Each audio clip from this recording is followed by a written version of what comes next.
También anatomía de la pared torácica y de la cavidad del tórax. En primer lugar vamos a definir al tórax, ¿no? El tórax evidentemente viene a ser un segmento. Y se me olvidaba comentarles las respuestas pues, ¿no? a lo que es el principal músculo de la inspiración es el diafragma, ¿no? Eso lo sabemos ya.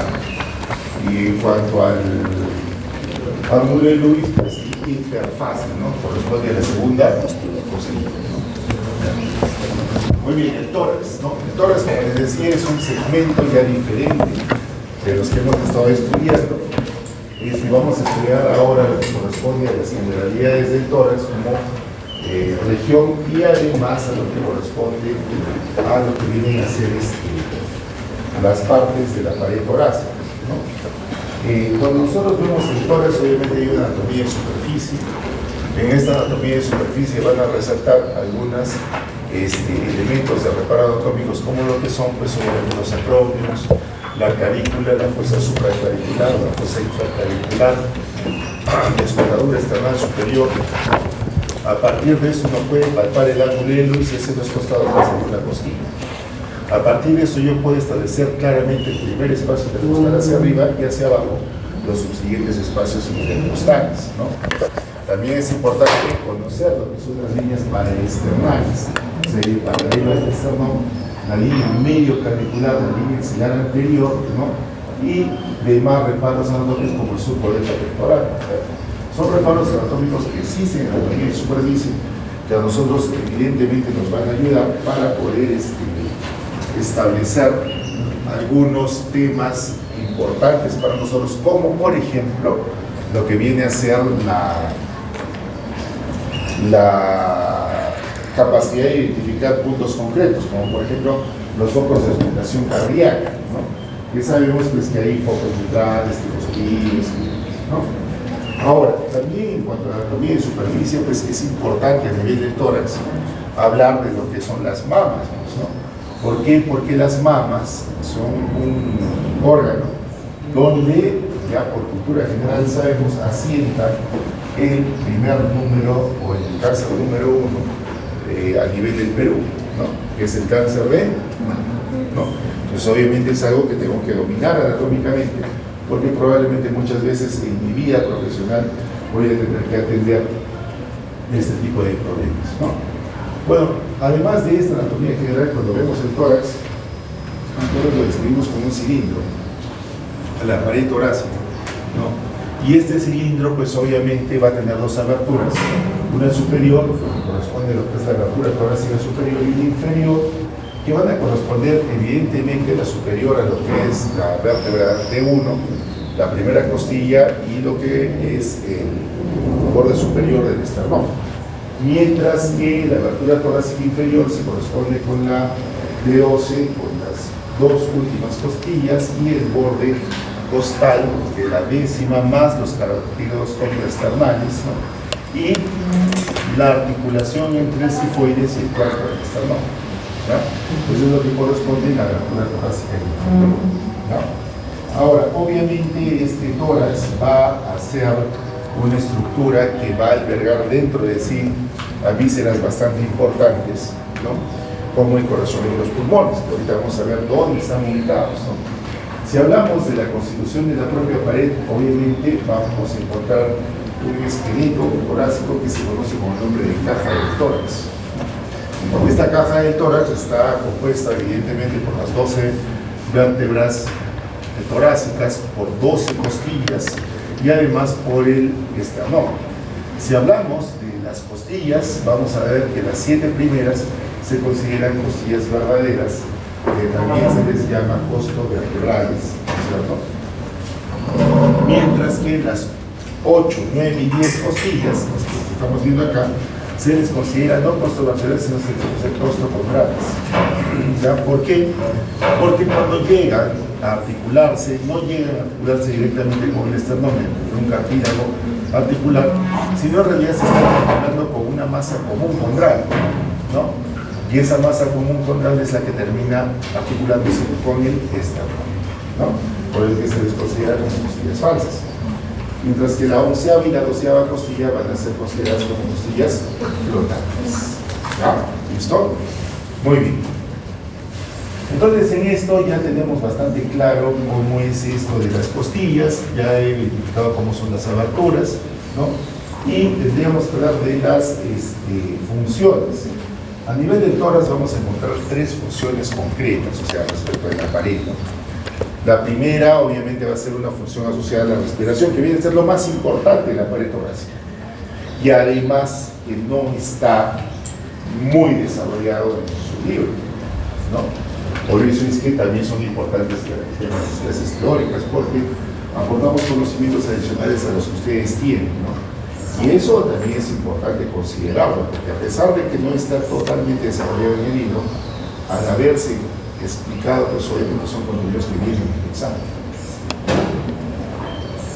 Muy bien, entonces si pensamos en la función de respiración, precisamente las paredes del tórax van a jugar un rol importante. La otra función que vamos a encontrar bastante relacionada con las paredes del tórax va a ser la de protección. Pues, ¿qué está protegiendo? Pues las vísceras más nobles del organismo, que va a ser obviamente el corazón y los pulmones, ¿no? Los vísceras obviamente de la oxigenación y de la circulación, ¿no? Y por último, también vamos a ver que en el tórax se va a cumplir una función de transporte, ¿no? De comunicación. Vamos a ver en unos momentos cuando veamos qué elementos están discurriendo por el tórax con dirección hacia la cavidad abdominal, ¿no? Muy bien, entonces este es el tórax. Cuando hablamos de esta cavidad torácica, hay que considerar que dentro de la cavidad torácica se hablan de tres espacios, ¿no? Si ustedes notan en esta imagen, pues aquí nos damos cuenta cómo el hemitórax está totalmente cubierto por dentro por esta membrana, que es la pleura parietal, ¿no? La pleura parietal de alguna forma está englobando totalmente lo que es el espacio torácico del lado derecho y también del lado izquierdo. Esta membrana después, como vemos acá, se empieza a reflejar hacia el medio hasta que llega al pedículo pulmonar, y a través del pedículo pulmonar llega al pulmón y empieza a envolver también en los pulmones, pero ahí ya no se convierte, ya deja de ser pleura parietal y se convierte en lo que es pleura visceral. ¿Ya? ¿Listo? Entonces, si yo tengo dos espacios pleurales, uno del lado derecho y otro del lado izquierdo, hacia el medio me queda un tercer espacio. Ese tercer espacio es el que vamos a conocer con el nombre de espacio mediastínico, o para algunos autores tabique mediastínico, porque dicen que ese espacio está lleno de diferentes tipos de órganos. Pero el tabique, ¿cómo estaría conformado? Con todos los diferentes tipos de órganos que están ahí en mediastínico, ¿no? Por eso es que algunos describen espacio y otros describen tabique mediastínico, ¿ya? Bueno, entonces ya con eso estamos dándonos cuenta, pues, cómo más o menos está considerada esta pared torácica, porque es tan importante, remarcando obviamente la función principal que se asocia a esto que va a ser la respiración, ¿no? También nos damos cuenta que el corazón y los pulmones, al ser órganos extremadamente importantes, necesitan estar protegidos, y el tórax actuaría así, como una especie de una coraza que protege tanto el corazón como los pulmones. Y esto no es exclusivo del corazón y pulmones. Si nosotros nos damos cuenta, la mayoría de los órganos más nobles, o sea, más importantes que tenemos, están precisamente protegidos, ¿no? Por ejemplo, dentro del encéfalo, está dentro de la cavidad craneal, ¿no? La médula dentro del ráfax, ¿no? Lo que viene a ser el sistema reproductor dentro de la pelvis, ¿no es cierto? Entonces, evidentemente se nota esta función de protección de estas estructuras vitales, ¿no? En cuanto a la conducción, les había dicho de que hay elementos que se conducen. Por ejemplo, acá estamos viendo la aorta torácica, la cual está saliendo a nivel del mediastino superior y se conduce a través del tórax hasta el abdomen, ¿no? Igual va a pasar, por ejemplo, con los nervios frénicos, con los nervios vagos, con el esófago, con una serie de elementos, pues, que básicamente están viajando a través del tórax para llegar hacia órganos distales, de donde tiene que ejercerse la función de irrigación o de inervación, ¿no? Muy bien. En cuanto a la pared misma, recuerden que habíamos dicho de que tiene un sustrato óseo, ¿no? Ese sustrato óseo ya sabemos que está conformado por las vértebras, las costillas, ¿no es cierto?, el esternón y los cartílagos condroesternales, ¿no? En cuanto a las costillas tienen una morfología bastante similar, ¿no? A excepción de la primera y las dos últimas. La primera, que tiene de especial, va a ser una costilla más o menos plana, es la primera, ¿no? ¿Ya? Y la onceava y la doceava va a tener como características que van a ser vértebras que carecen de lo que se conoce como el tubérculo y cuello, que es común a todas las costillas, ¿no? El tubérculo y cuello son los puntos donde se articulan a nivel vertebral, pero la onceava y la doceava no tienen eso, ¿no? También es importante entender que este aspecto del tubérculo es un recuadro muy interesante, porque a partir de ahí, por ejemplo, podemos apreciar el origen o el punto de origen a lo largo de la costilla de, por ejemplo, los músculos intercostales externos, ¿no? Entonces, por eso tiene una relevancia de carácter anatómico, ¿no? Entonces, eso caracterizaría estas primeras costillas. El segundo hueso que está involucrado en esto, además de las vértebras, va a ser el esternón. Ya sabemos que el esternón, en realidad, tiene tres orígenes embriológicos, o lugares o centros de osificación. Por eso es de que existe el mango manubrio, el cuerpo y el apéndice sifoides. Entre el mango manubrio y el cuerpo existe esta estructura que es precisamente lo que se conoce como el ángulo de Loris. Mide entre 15 a 20 centímetros. ¿Ya? El esternón también va a ser un elemento bien interesante. ¿Por qué? Porque la articulación que ocurre a nivel del esternón es a nivel de los cartílagos costo-esternales o esternocostales, ¿no? Recuerden que un cartílago, por sus características físicas, es una estructura elástica, ¿no? Y precisamente esta forma de articularse en las costillas con el esternón, más los ligamentos que están a nivel de la parte posterior, ¿no? Los vértebrocostales, ¿no? Dan al tórax una característica bien importante, que es su elasticidad. O sea, la caja torácica es elástica, ¿no? Y esa cualidad de elasticidad precisamente se da gracias a estos elementos anatómicos sobre ella. Y como vamos a ver después, este aspecto de la elasticidad de la caja torácica es fundamental para explicar lo que se viene, que es la respiración, ¿no? Ahora, también sobre la propia pared, además de lo que son los músculos, vamos a encontrar, de los huesos y articulaciones y demás, vamos a encontrar elementos constitutivos que consisten en los músculos. ¿Cuáles son los músculos que consideramos dentro o estructurales de la pared torácica? En primer lugar, los cerratos menores posteriores superior y posterior inferior, los músculos elevadores costales, los cuales recuerden que los hemos estudiado a nivel del dorso. En el plano más profundo están los elevadores cortos y los elevadores largos, ¿no? También son constitutivos de la pared torácica. Evidentemente los intercostales, que son tres, el externo, el medio y el interno, o para algunos autores externo, interno e íntimo, ¿no? Y también los músculos subcostales, que se encuentran más profundos que cualquiera de ellos, y el músculo transverso del tórax, que también recibe el nombre de triangular del esternón. Pues esos son los músculos constitutivos. ¿Qué quiere decir? Que forman parte de la pared. Doctor, pero yo me acuerdo que también por ahí en tórax está el músculo esternocleidomastoideo. Sí, pues está por ahí, pero no es constitutivo de la propia pared torácica. Los que son constitutivos son los que les acabo de mencionar. Bueno, entonces, ¿dónde estaría el músculo?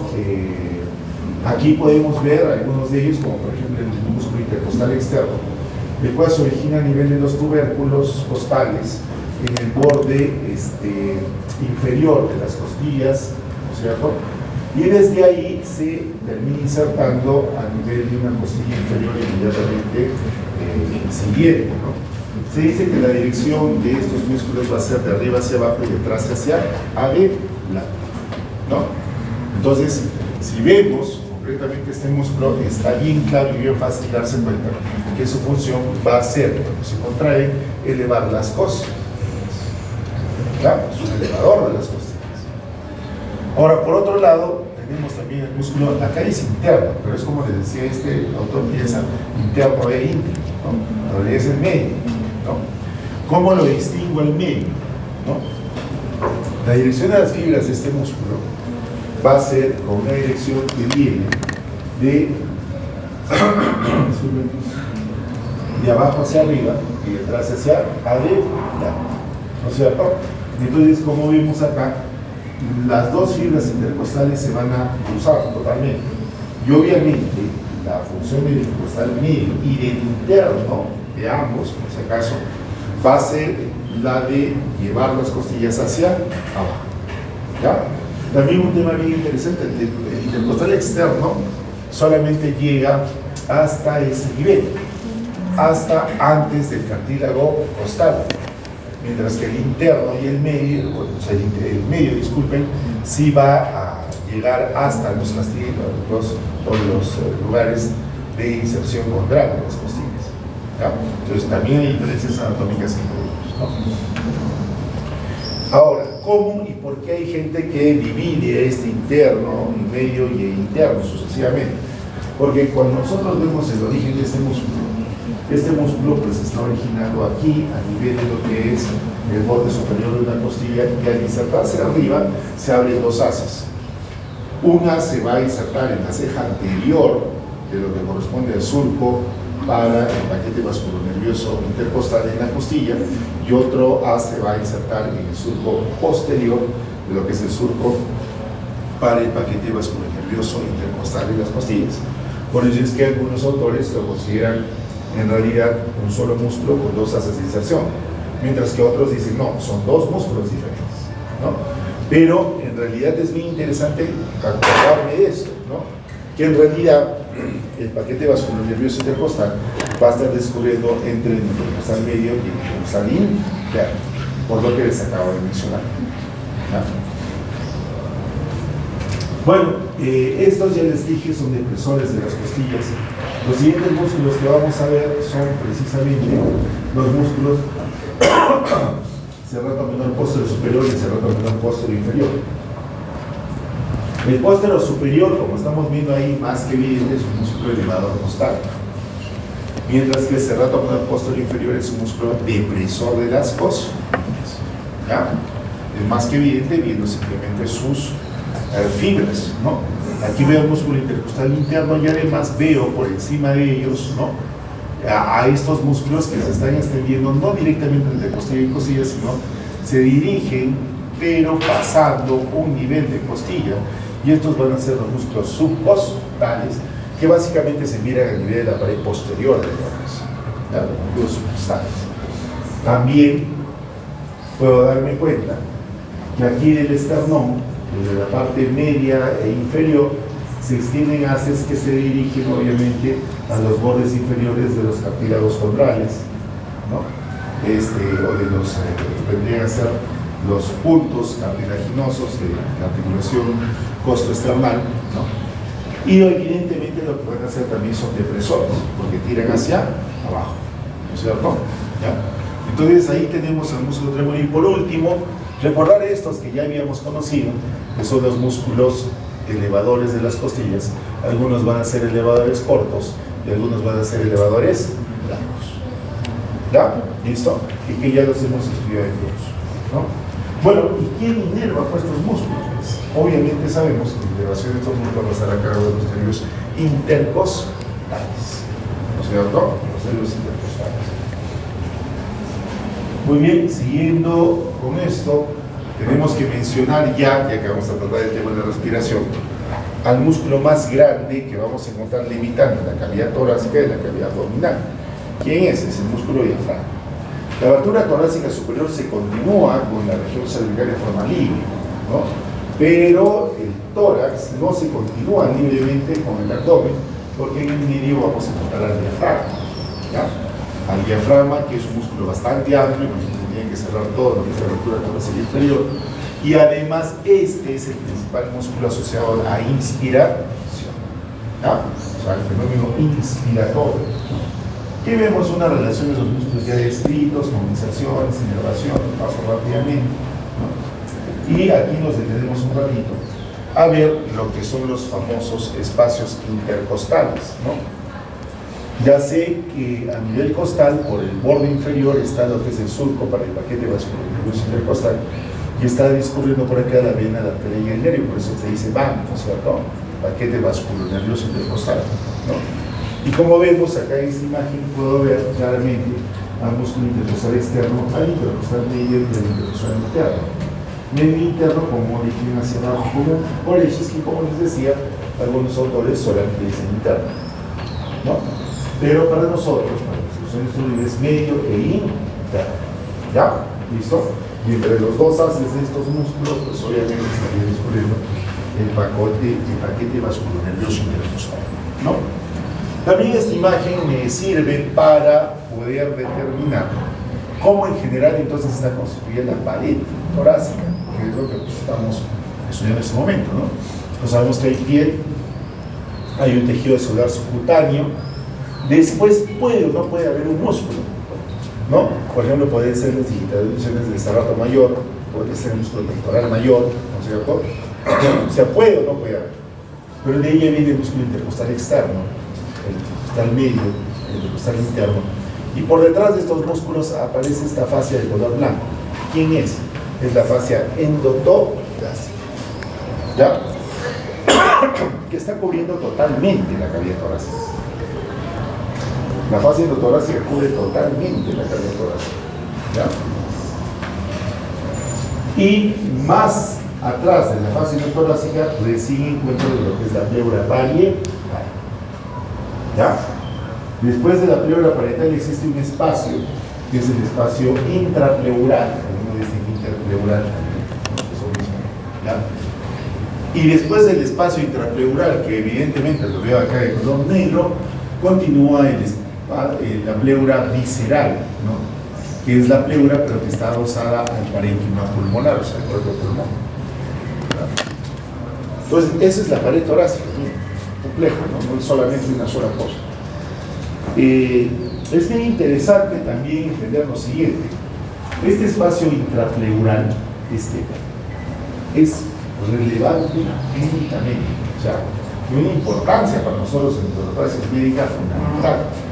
¿Por qué? El primer principio de esto, pero vamos adelantando, después vamos a estudiar más, ¿no? Este espacio intrapleural siempre tiene una presión negativa respecto de la presión atmosférica. O sea, si la presión atmosférica es 760 milímetros de mercurio, este espacio intrapleural siempre va a estar por debajo, 758, 756. ¿Ya? Y es más, esa presión negativa de este espacio intrapleural tiene una consecuencia. Cuando ustedes imprimen presión negativa, todo el mundo juega con una jeringa, jala el aire, tapando la boca, ¿qué pasa? El mecanismo de succión, ¿no es cierto? Fuerte, ¿no? Y acá, doctor, usted me está diciendo que hay esa presión negativa. Pero ¿a quién estamos succionando? O sea, gracias a eso, ¿qué está pasando? Mira, gracias a eso está pasando que esta pleura visceral termine siendo adosada ¿sobre quién? Sobre la pleura parietal. ¿Ya? O sea, miren qué importante esa presión negativa, ¿no? Doctor, quiere decir que si es que no hubiera esta presión negativa, este pulmón, en lugar de estar expandido, colapsaría. Sí. Si no hay presión aquí negativa, el pulmón no colapsaría, porque es elástico. El pulmón es altamente elástico, ¿no? Entonces eso ayuda con eso, y además también ayuda saber que en este espacio intrapleural hay líquido pleural, y el líquido pleural favorece el adosamiento de las membranas, tal igual como cuando siempre les hago ese ejemplo, ¿no? Ustedes colocan un poco, unas gotitas de agua en medio de dos láminas de vidrio, las juntan y estas se pegan, no se pueden despegar, ¿cierto? Pero sí las puedo desplazar con facilidad, ¿no? Pero no las puedo despegar. Igual, eso mismo hace el líquido pleural respecto de este espacio, ¿no? Entonces, evidentemente, pues esto es bien importante, es trascendente. Como vamos a ver después, clínicamente es absoluto que debemos de siempre controlar que esto esté bien, que el pulmón esté distendido, porque obviamente un pulmón que ha colapsado, ahí ya no hay intercambio gaseoso. Imagínense la desgracia que ambos pulmones colapsan, la persona muere asfixiada de minutos, ¿no? Entonces ahí está la importancia clínica de este espacio. Muy bien. También los paquetes o los elementos del paquete vasculonervioso intercostal, pues los estamos viendo acá. Las arterias intercostales, ¿dónde se están originando? Obviamente a nivel de la aorta descendente, aorta torácica, ¿no? El nervio intercostal, ¿dónde estamos viendo? ¿Qué es? No es más que la rama anterior del nervio de las raíces de T1, ¿no? El nervio rectilíneo desde T1 hasta T2. ¿Qué es eso? La rama más anterior. Mientras que las venas, estamos viendo que están drenando a estos dos sistemas venosos, que van a ser respectivamente el sistema ácidos y el sistema hemiácidos, el cual después termina desembocando a nivel de lo que es la vena cava superior. ¿Ya? Entonces, ahí está. Ya tenemos un entendimiento más o menos completo de lo que significa este sistema, ¿no? Ahora vamos a hablar un poco más del diafragma, ¿no? ¿Por qué? Porque tiene un movimiento sustancial importantísimo. Hemos dicho que es el principal músculo de la respiración, ¿no? Bueno, entonces, ¿en qué consiste la respiración? Sabemos que es el intercambio gaseoso que tenemos en el medio ambiente. Y en la respiración en realidad existen dos momentos. Un momento inspiratorio y un momento expiratorio. ¿Qué pasa en el momento inspiratorio? En el momento inspiratorio lo que va a suceder es que sobre nuestro tórax imprimimos una serie de fuerzas que lo que van a lograr últimamente es que la cavidad torácica se expanda. ¿Pero en qué diámetros? En todos. En el diámetro transverso, al elevarse las costillas, en el diámetro anteroposterior, al elevar eso también el esternón, ¿no? Y finalmente en el diámetro longitudinal, que es el que está desde la abertura torácica superior hasta la cúpula diafragmática, porque resulta que el diafragma ingresa hacia la cavidad torácica así como haciendo una cúpula, por eso se llama cúpula diafragmática. Cuando respiramos, obviamente estas costillas se elevan y además este diafragma baja. ¿Por qué? Porque se va a contraer, ¿no? Entonces se aumenta ese diámetro longitudinal y se produce el fenómeno de la respiración. ¿Qué de la inspiración de la respiración? ¿Quién inerva evidentemente a este diafragma? Lo va a inervar el nervio frénico, ¿ya? El nervio frénico. Y el nervio frénico es especial. ¿Por qué? Porque, miren, están haciendo a nivel cervical de la raíz 6, C3, C4 y C5. ¿No? O sea, se combinan ramos anteriores de estas raíces y forma este nervio frénico, el cual desciende hasta el centro frénico del diafragma, así se llama, ¿ya? Y lo va a inervar.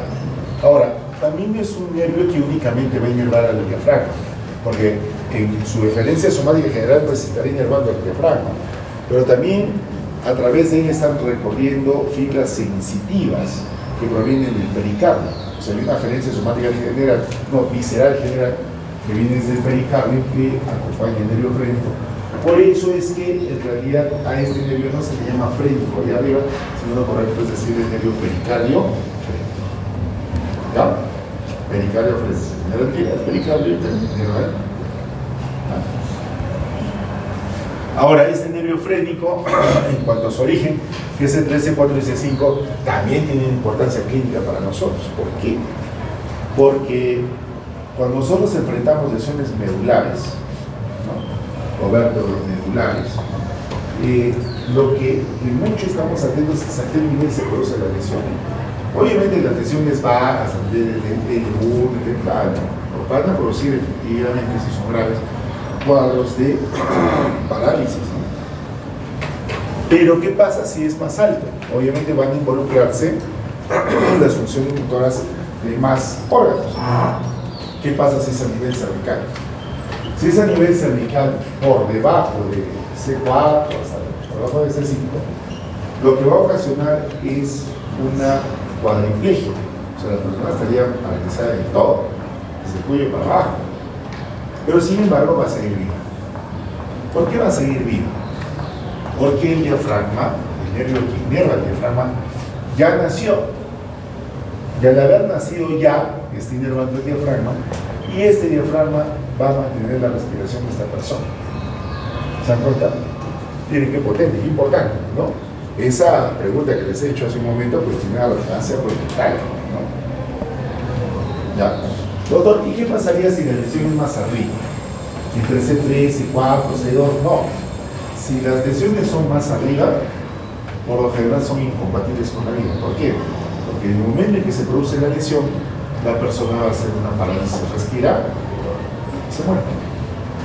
A menos que tenga la gran suerte de estar pues, a minutos, menos de 3 o 4 minutos, de un lugar o de un centro donde un respirador mecánico lo conectemos, pues, y de ahí siga viviendo porque está conectado a un respirador mecánico. ¿No? Entonces, esto es un tema bien importante, ¿no? El tema del nacimiento del nervio frénico y los niveles de lesión que lo podrían comprometer para que sea incompatible con la vida, ¿no? Muy bien, ahora, ya entendiendo esto, tenemos que señalar algo bien interesante. Cuando hablamos de la inspiración o de la expiración, hablamos de dos momentos: la inspiración normal y la inspiración forzada. ¿Ya? Igual hablamos de la inspiración normal y la inspiración forzada. ¿Qué los diferencia?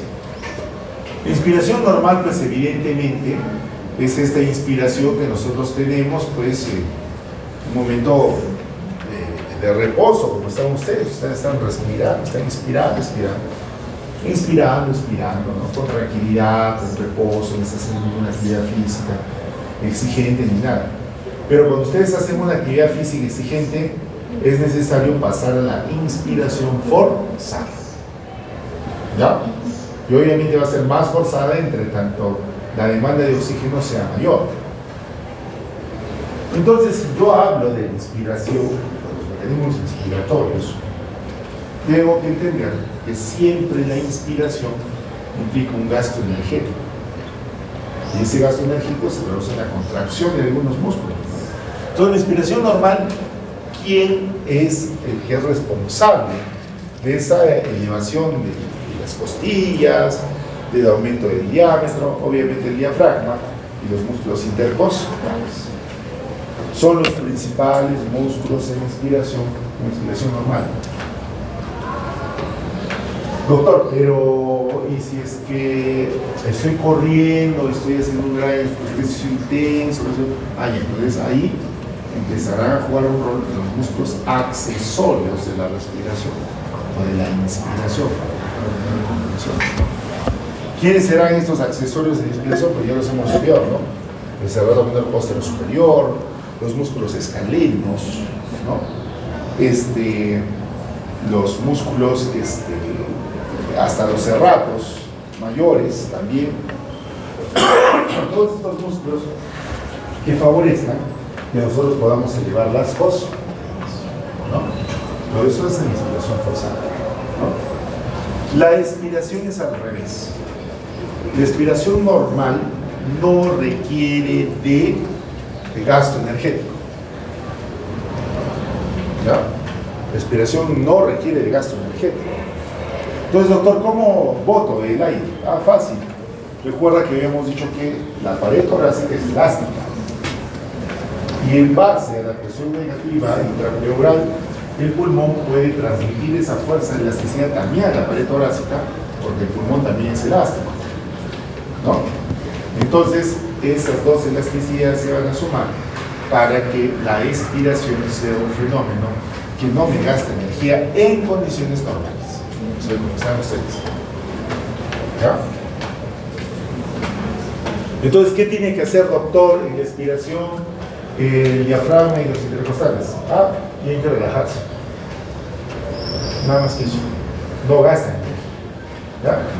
Bueno, y les vuelvo a repetir, doctores, ¿sabes? Acuérdense que las diapositivas aquí me ayudan a mí, a explicar, no a ustedes, ¿sabes? Así que si por ahí hay un despistado que no viene, tampoco tendría por qué avisar. Les he dicho, cada uno es autor de su propio destino, ¿no? Dejen que se lleven ese post, dejen que estudien solo de posterior y que ahí en este momento en su cama, déjenlo. Que que me conteste en el examen, músculo de la respiración normal, diafragma intercostal externo. ¿Estaría bien o estaría mal? ¿Qué creen? Estaría mal, pues. Yo estoy explicando que están ahí porque les digo que lo único que hacen es relajarse. Pero obviamente el burrito que se quedó en su cama, pues va a poner, ¿no? Yo me acuerdo que hay una positiva. Y después esto ya va a tener la concha de reclamar. Esa pues, ya va a ver esos casos. Te viene y reclama, doctor, pero la positiva qué. Primero me dan clases y de ahí te dignas a tratar de conversar con nosotros, ¿no? Es bien importante, doctores, ¿no? Estudien esos libros y las indicaciones que se les hacen de las teorías porque aclaran muchos conceptos. Entonces, ahí está el tema de la respiración. Pero doctor, usted ha dicho solamente respiración normal. La otra respiración, ¿cómo será? Respiración forzada. Respiración forzada sí me va a gastar energía y van a estar involucrados, ¿qué músculos? Evidentemente todos los músculos que sean depresores de las costillas, donde está el medio, donde está el interno, y no solamente esos músculos, sino acá también la novedad, también los músculos abdominales, doctor, pero ¿cómo? ¿Acaso ellos jalan las costillas? No, pero lo que hacen es aumentan la presión intraabdominal, y al aumentar la presión intraabdominal, ¿qué va a hacer con la cúpula diafragmática cuando se relaja? Asciende más rápido. Y de esa forma se genera el mecanismo espirar. ¿Ah? ¿Listo? Con mayor fuerza. Entonces ya está claro, ya lo entendí cómo es este mecanismo de inspiración y expiración, y pues ya me queda claro pues cómo van a actuar cada uno de ellos, ¿no? Pues esto ya lo paso y lo explicaba así rápidamente. Y finalmente, ¿en qué se va a traducir el fenómeno respiratorio de la pared torácica? En esto que estamos viendo acá, ¿no? Aquí vemos qué va a ocasionar este juego, este cambio de situación de estos músculos a nivel de dos parámetros. A nivel de la presión intraalveolar, o sea, la presión que existe dentro del alveolo, que es donde se produce el intercambio gaseoso, se lo sabe desde el colegio, ¿no es cierto? ¿No? Y a nivel del espacio intrapleural. ¿No? ¿En qué momento estamos viendo acá? Este momento es exactamente el que ocurre al final de una expiración. Están sentaditos ahí, terminan de expirar, ahí está ese momento, antes de que inicie la expiración. En ese momento, ¿qué está pasando? Hay 760 milímetros de mercurio acá afuera de presión atmosférica, pero mi presión intrapleural va a ser de ¿cuánto? ¿Cuánto dice ahí? 756 milímetros de mercurio. Siempre es negativo respecto del medio año. Pero un tema interesante, la intraalveolar, ¿cuánto es? 760 milímetros de mercurio. Quiere decir que al final de la respiración, de la expiración, yo he equilibrado mi presión intraalveolar con la atmosférica. Por eso, esa es la razón por la cual cuando uno expira, no tendrían por qué mis alveolos colapsarse. ¿Ya? Es importante, ¿no? No tendrían por qué colapsarse. Y esto es bien relevante, esto del colapso alveolar. ¿Por qué no colapsan los alveolos? Obviamente que estamos viendo una razón, porque al final de la respiración el alveolo igualaría la presión atmosférica, a pesar de que en ese momento estamos para el final de la respiración.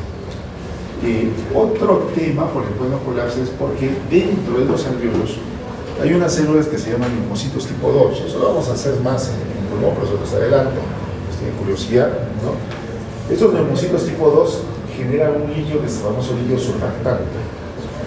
Y este líquido surfactante lo que hace es evita que los alveolos cuando colapsen se queden pegados. ¿Ya? Por eso estos neumocitos tipo 2 se dividen cuando maduran. Maduran tardíamente, a partir prácticamente de la sexta, séptima semana de gestación, séptimo mes de gestación. De ahí a que sabemos que cuando un niño es muy prematuro, ¿no es cierto?, va a morir. ¿Pero por qué va a morir? porque nace vivo, respira, bien, está ahí, pero después de su primera respiración, ¿qué pasará? Sus alvéolos quedan pegados, pues se muere facial. Eso se llama membrana llavina, ¿no? Detalle nomás. Bueno, entonces este es el momento final de la expiración, y ahí vamos a ver qué pasa en la inspiración. Evidentemente se han ampliado los diámetros, y eso está condicionando a que la presión intrapleural baje de 756 a 754 milímetros de mercurio, ¿ya? Pero también la presión intraalveolar baja hasta 758 milímetros de mercurio. Por eso es que vamos a absorber aire desde la atmósfera hacia el interior de los pulmones. Muy inspirador. ¿Ya? Bajan las dos, la intraalveolar y la intrapleural, ¿no? Y por eso es que ingresa aire. Terminamos la inhalación por esta contracción del diafragma y por la dilatación de la cavidad torácica. Y de ahí vamos al momento expiratorio. Simplemente se relaja todo esto, el diafragma es empujado hacia arriba, el tórax retoma su elasticidad, ¿no es cierto? Y las presiones van a cambiar. La presión intrapleural, ¿a qué va a llegar? Va a llegar a 756 milímetros de mercurio, siempre es negativa. Pero la intraalveolar, miren qué pasó, se volvió 762 milímetros de mercurio, mayor que la atmosférica. Por eso es que se va a eliminar aire del interior de los alvéolos hacia afuera, hacia la atmósfera. Y se produce el intercambio gaseoso. Entonces, pues es esto. Esto es finalmente lo que ocasiona esas contracciones de esos músculos de la respiración que tanto hemos estado hablando. Y ojo que esto no es fisiología. Fisiología, ustedes van a estudiar la que caracteriza la molécula de hemoglobina, cómo atrapa oxígeno, cómo le entrega, van a estudiar otras cosas, ¿no? Pero acá estamos viendo simplemente, como decía, anatomía, hablamos de función, pero una función en carácter general. ¿Ya? ¿Listo? Muy bien. Entonces ya lo tengo bastante claro qué es lo que pasa en estos fenómenos de la respiración. Bueno, pero finalmente tendría que agregarlo con esto, pero doctor, ¿y qué intercambio? Ah, mira, obviamente tú sabes que lo que se intercambia es oxígeno por dióxido de carbono, pero ¿en qué concentraciones? Esto es lo único que saber ahora, ¿no? Entonces, para entenderle esto, tengo que partir de un concepto que también todos los amigos tenemos que tener extremadamente claro, que es la FiO2, ¿no? ¿Qué es la FiO2? La fracción inspirada de oxígeno. ¿Y cuánto es la FiO2 en condiciones comunes, normales, a nivel del mar? 21%, ¿cierto? ¿Ya? Yo ya sé por cultura general que a medida que voy ascendiendo en altura, esa FiO2 va cambiando. En Arequipa no será 21, será 20.5%, ¿no? En Puno quizás sea 20%, y en Arriconada quizás 19.5%, ¿no? Esa alteración en la presión inspirada de oxígeno es lo que ocasiona las personas que viven en una baja altura, el famoso soroche, mal de altura. También es lo que va a ocasionar la poliglobulia en las poblaciones que están a gran altura. ¿Se dan cuenta? Entonces es interesante, ¿no? Entonces, cuando yo digo FiO2 21%, estoy diciendo el oxígeno atmosférico a nivel del mar. Ahora, ¿qué pasa entonces cuando nosotros respiramos? ¿No? Esto ingresa a nivel alveolar y se va a producir el intercambio gaseoso.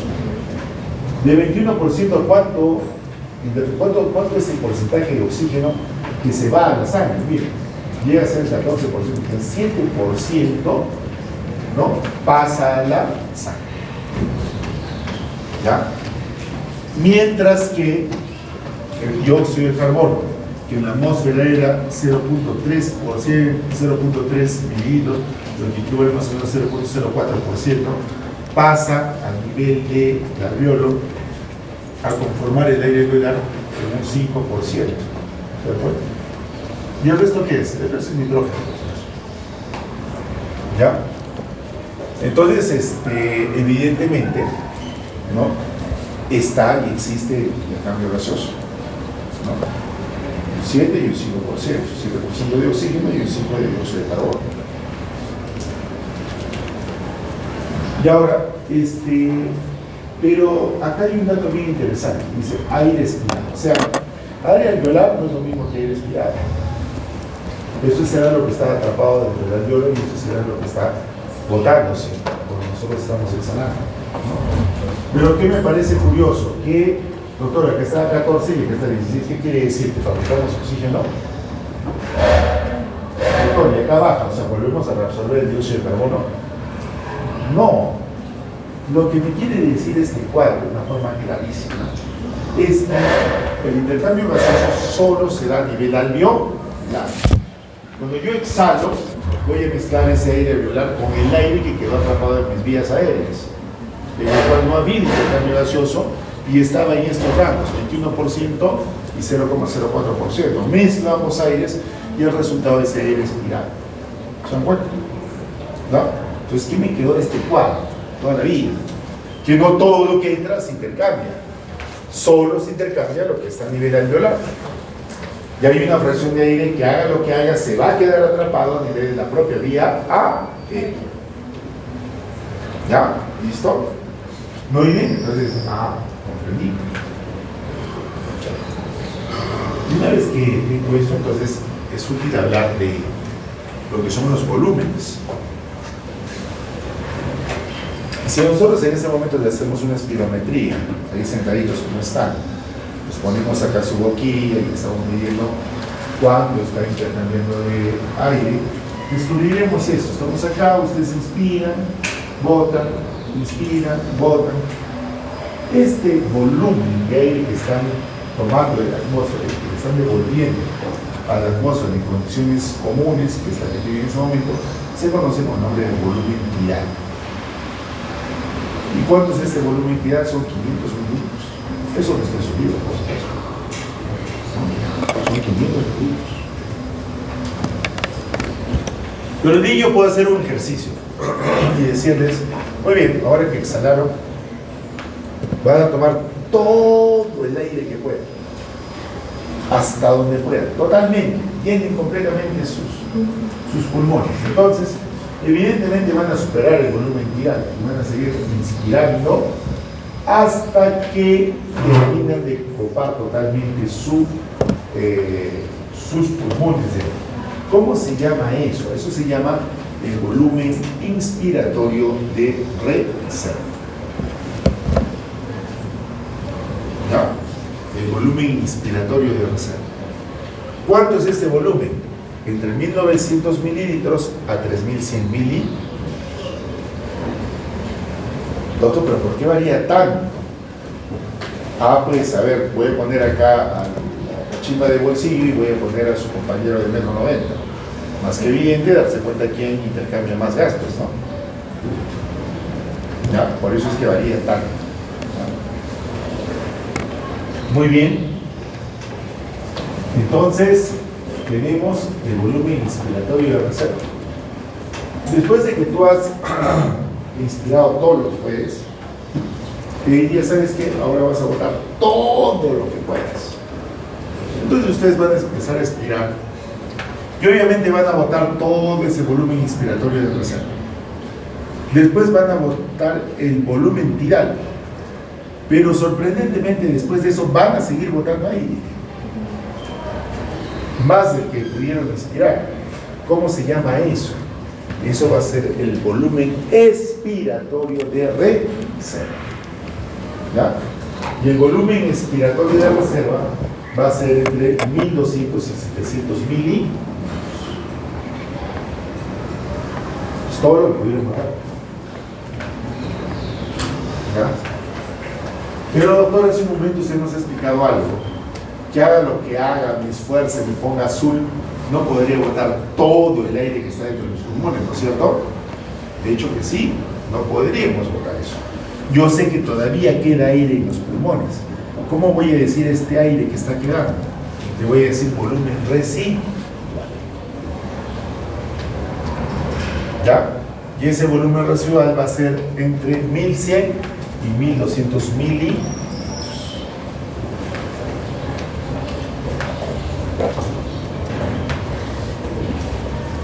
Ahora el tema es, doctor, hay que felicitar el esfuerzo de los anatomistas, porque se han inventado una nueva forma de hacerme la vida imposible como siempre, ¿no? Y yo no sé, pues total uno respira, ¿no? Pero ustedes se han inventado esto para hacer la vida imposible al estudiante. No, señores. Lo que pasa es que hay patologías, solo adelantamos, no voy a explicar las patologías, que precisamente van a afectar solamente a alguno de estos aspectos. ¿Ya? Y una forma que yo tengo de controlar si mi tratamiento está siendo efectivo o no, precisamente es monitorizar mediante una espirometría cómo van estos espacios. Encontramos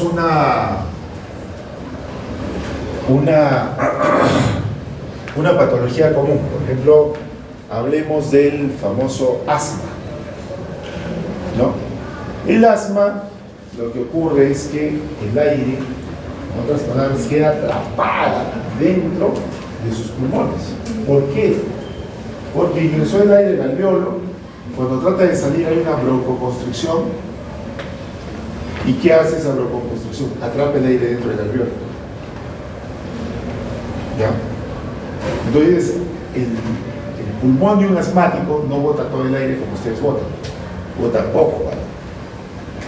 De ahí a que lo más clásico de ver en un servicio de emergencia a una persona asmática, cuando llega con los pulmones así, y se nota, ¿no? Pero está con los pulmones así y están una superficie superficial. ¿Por qué? Porque le queda un poco raro.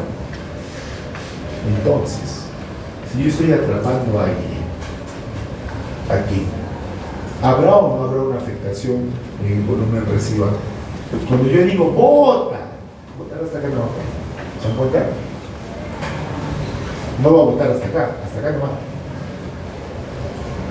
¿Por qué? Porque ya no puede botar más, eso está atrapado. Y es más, cuando diga inspira todo, tampoco podrá inspirar todo, porque ya el pulmón está lleno. Si yo mido esos parámetros, ¿no es cierto? La inspiración y la expiración de reserva, esperaré encontrarlos ambos disminuidos.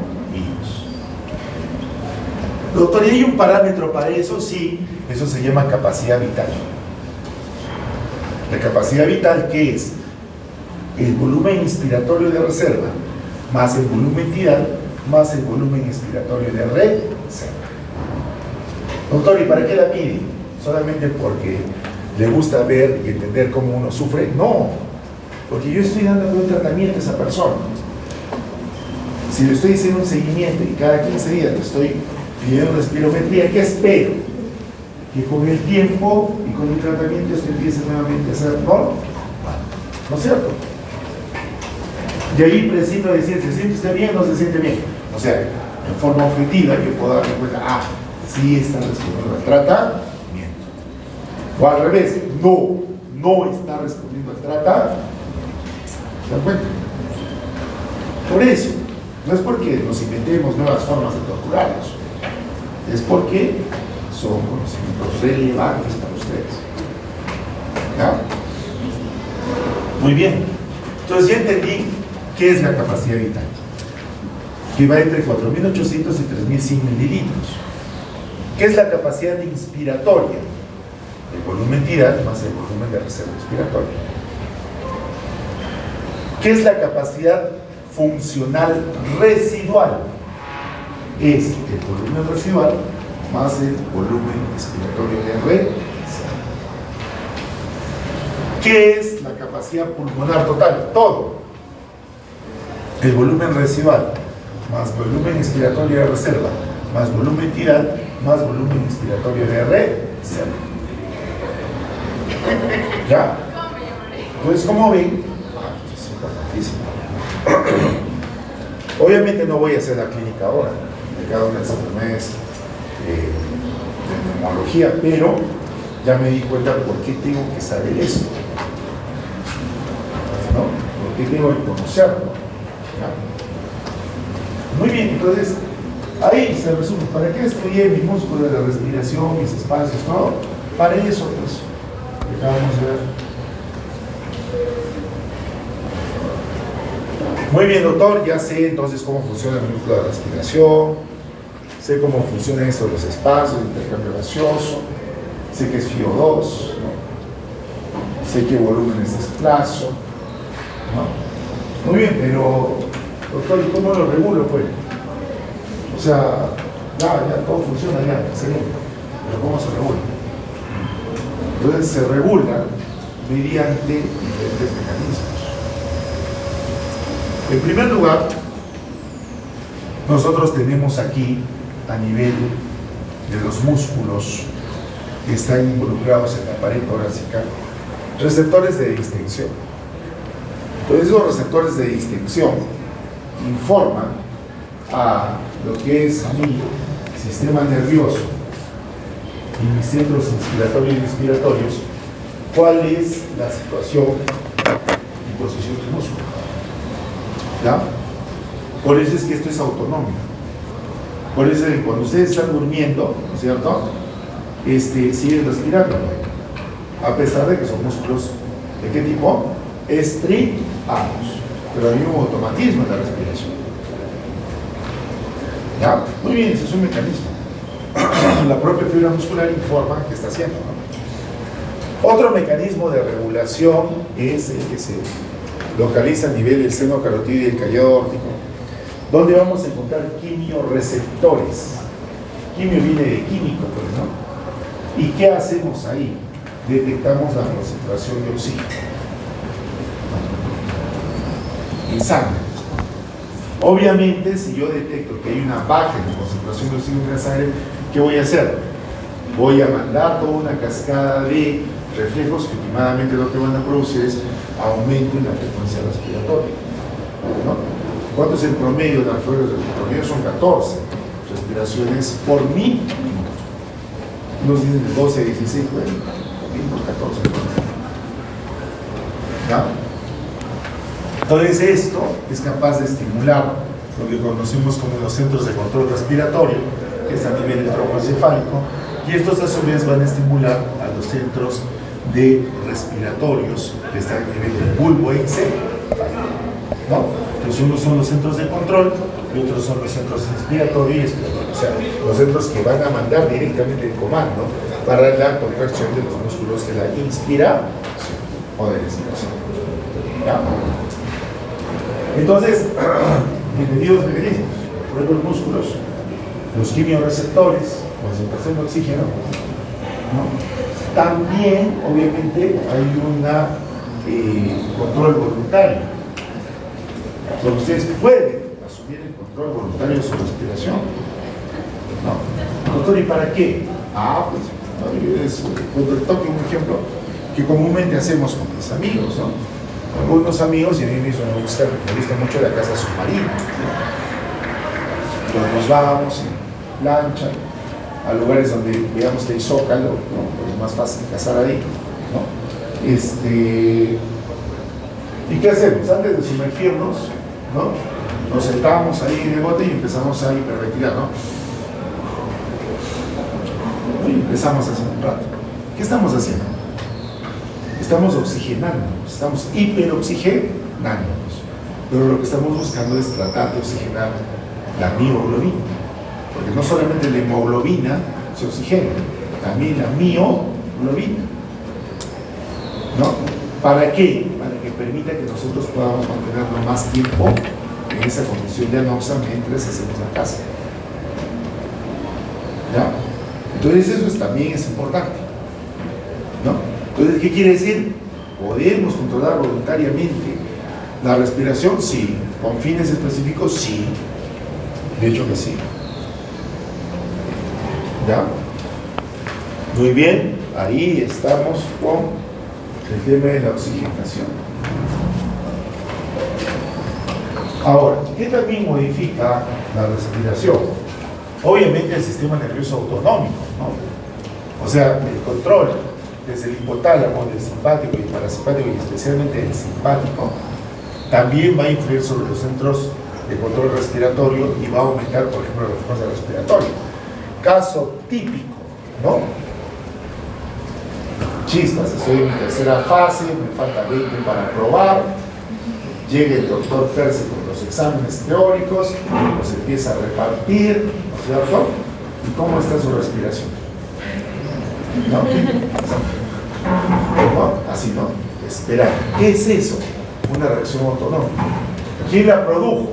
¿Su necesidad de oxígeno? No, es la reacción autonómica que tiene pues precisamente esos simpáticos.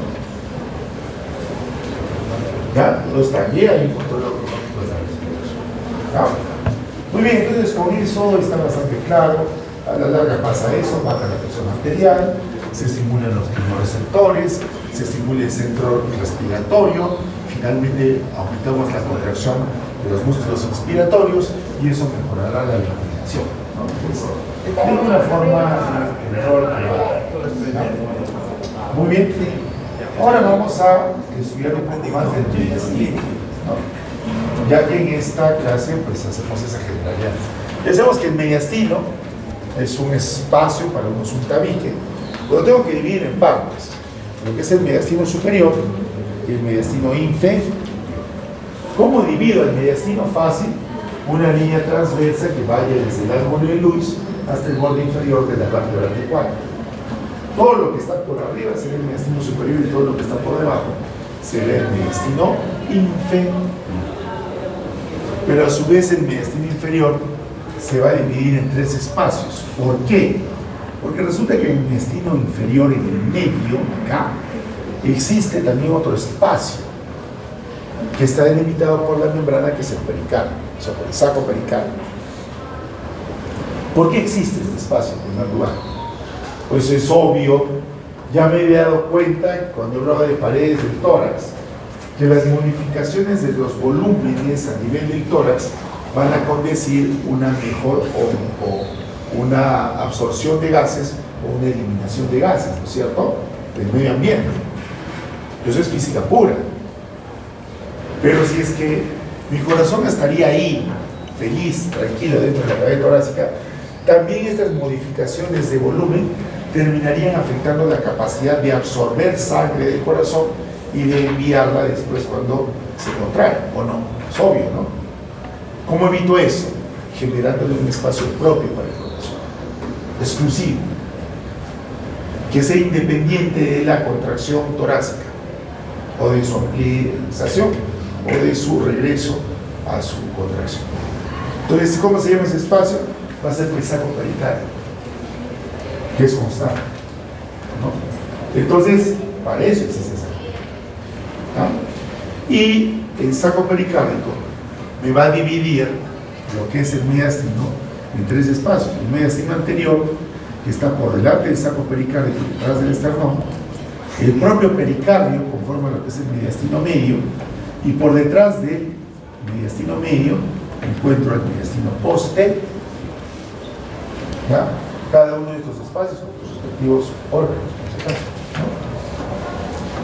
No voy a hablar más de pericardio, por eso lo vamos a ver en el corazón, ¿no? Ver hasta vez, pero ahora les ya hablé, ¿ya? Y ahora sí nos vamos a lo que nos interesa de la parte superficial de la anatomía, que es la mama, ¿no? Bueno, la región pectoral, vamos a volverlo a hablar eso cuando hablemos de miembro superior, ¿no? Porque se lo considera parte de las divisiones escapulares y sus términos de expresión. Lo que nos interesa ahora es esto, la mama, ¿no? Entonces, ¿qué es la mama? Ya sé que la mama es un órgano. Y obviamente sé que aquí en la mama está la glándula mamaria, ¿ya? Pero la mama es diferente de decir glándula mamaria. La mama es todo. La glándula mamaria es parte de la mama. En cuanto a las características de la mama, pues son variables. Hay personas, esta es una mama estándar, hay mujeres que tienen mamas mucho más grandes, hay mujeres que tienen mamas mucho más pequeñas, ¿no?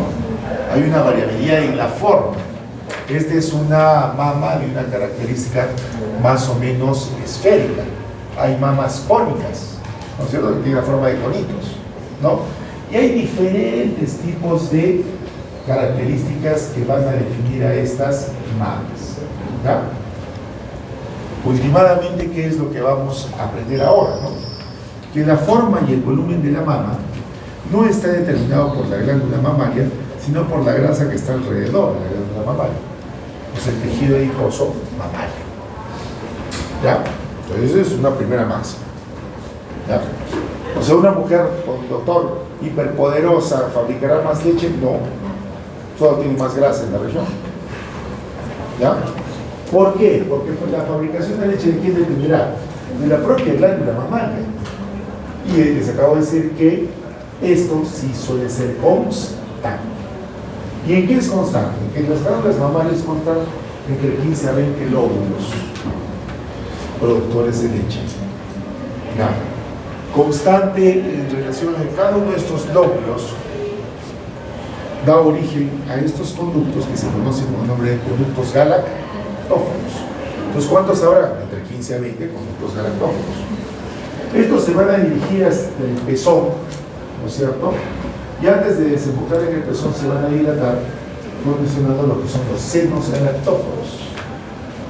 Y estos senos desembocan a nivel del pezón. ¿Ya? ¿Qué es la glándula mamaria? Es una glándula sudorípara modificada. Si es una glándula sudorípara modificada, quiere decir que va a estar localizada en el subcutáneo. Efectivamente, vemos que está en el subcutáneo. Pero resulta que el subcutáneo pues, es un área bastante larga, ¿no? O sea, lo que está ahí en el subcutáneo fácilmente, diríamos, cambia de posición, porque es así pues friable, ¿no? Entonces, ¿cómo hace la mama para no estarse moviendo de posición?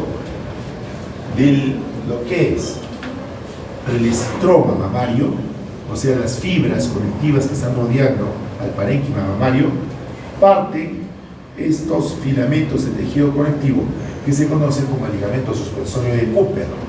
¿Hacia dónde se dirigen esos ligamentos? Hacia la piel. ¿Ya? Es el ligamento suspensorio de Cooper que se está dirigiendo hacia la piel. ¿Ya? Y de esa forma la mama más o menos consigue un nivel de fijación.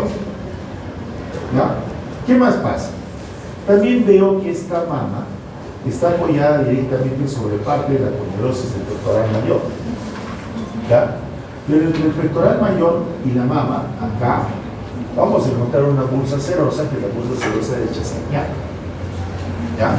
Que permite que la mama tenga cierto grado de movilidad sobre la superficie del pectoral.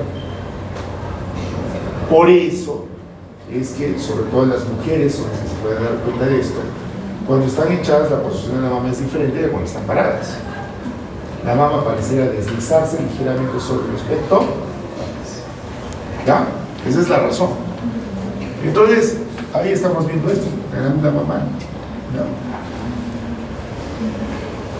¿Qué o cómo se nutre la mama? Se va a nutrir por las arterias intercostales, se va a nutrir por la arteria mamaria interna y por arterias pectorales. Todo eso.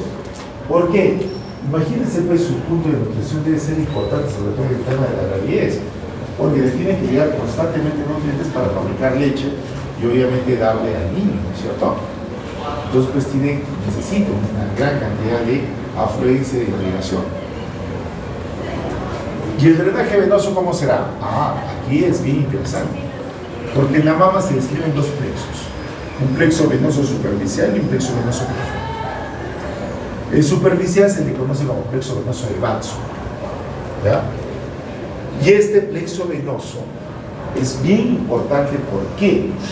Porque clínicamente es responsable de uno de los signos que nos permite identificar un embarazo, un signo presuntivo de embarazo, ¿no? Que es precisamente la dilatación de estos plexos cuando una mujer está gestante. Uno ve que estos plexos están dilatando, que están azulados, que se notan a través de la piel grandes. Esta mujer está gestante. ¿Se dan cuenta? ¿No? ¿Hacia dónde drenan estos plexos? Pues del lado interno van a drenar hacia lo que es el sistema venoso mamario interno, lateralmente van a drenar hacia la vena mamaria externa y superiormente hacia las venas axilares o las venas pectorales superiores. Inervación. ¿De quién depende la inervación de la mama? ¿No? Obviamente autonómicamente le llegará al simpático y el parasimpático que le están llegando a la mama, ¿no es cierto?, mediante inervación autonómica, reflexos autonómicos.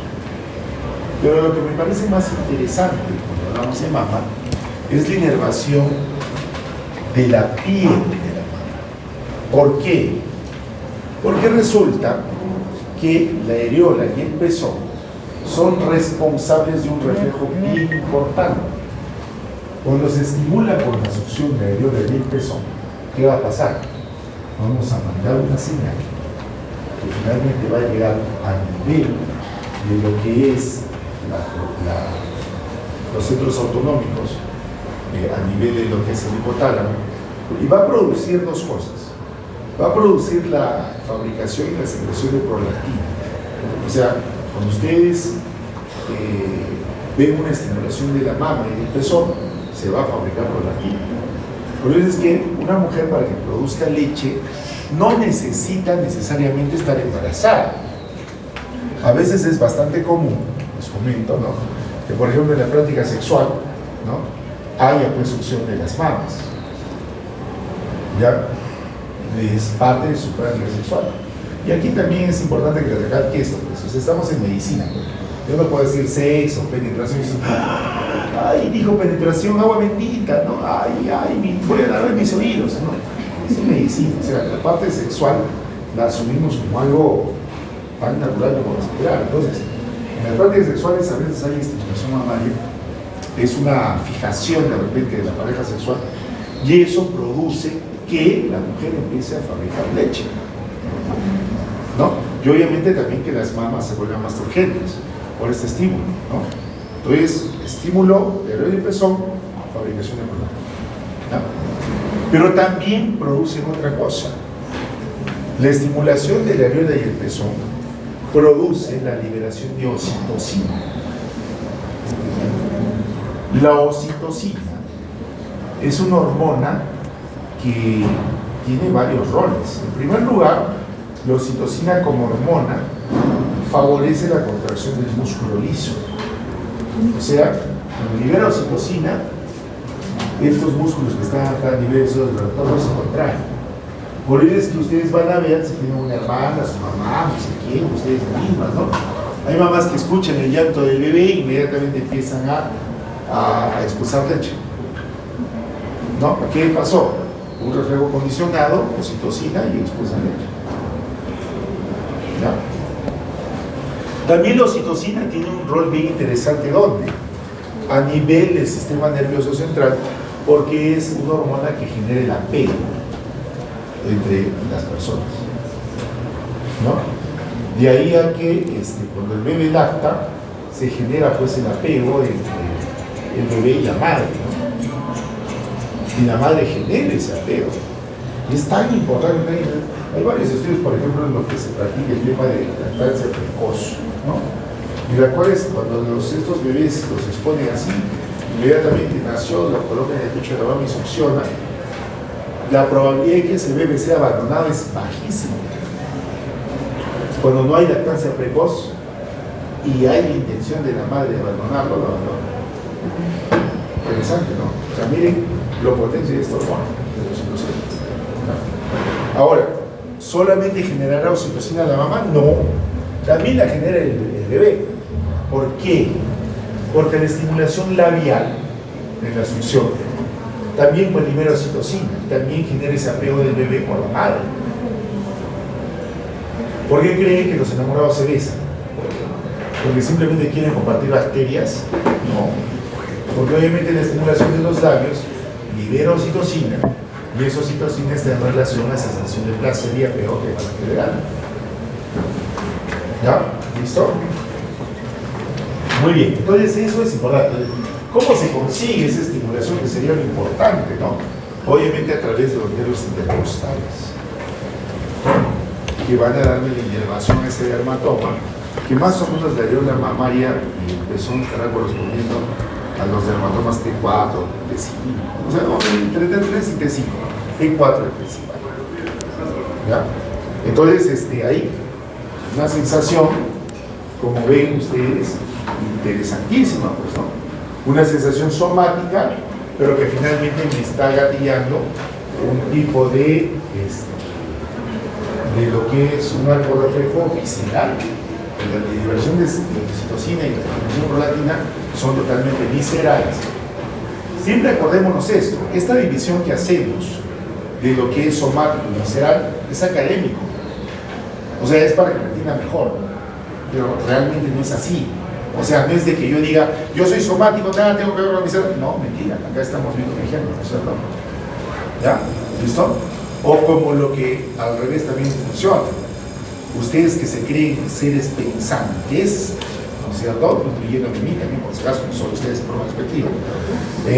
Más allá de lo que ustedes creen que se toman, de alguna forma, decisiones con razón, no se dan cuenta cuánto peso tiene sobre ese razonamiento el tema instintivo, el tema emocional.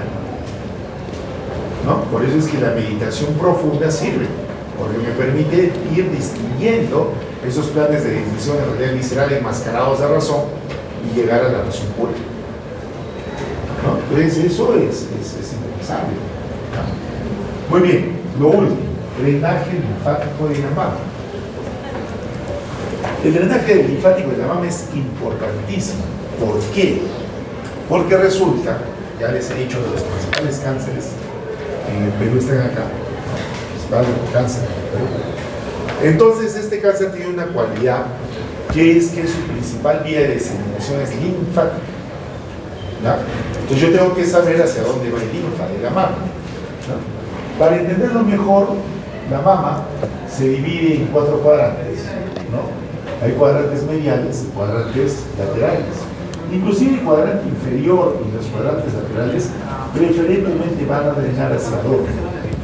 Van a drenar hacia lo que es el sistema linfático mamario externo, que son un grupo de ganglios y de vasos linfáticos que están alrededor de la vena mamaria externa, ¿no? Que es una tributaria de la vena axilar. ¿Ya? Entonces de ahí esa potencia. ¿Cuánto en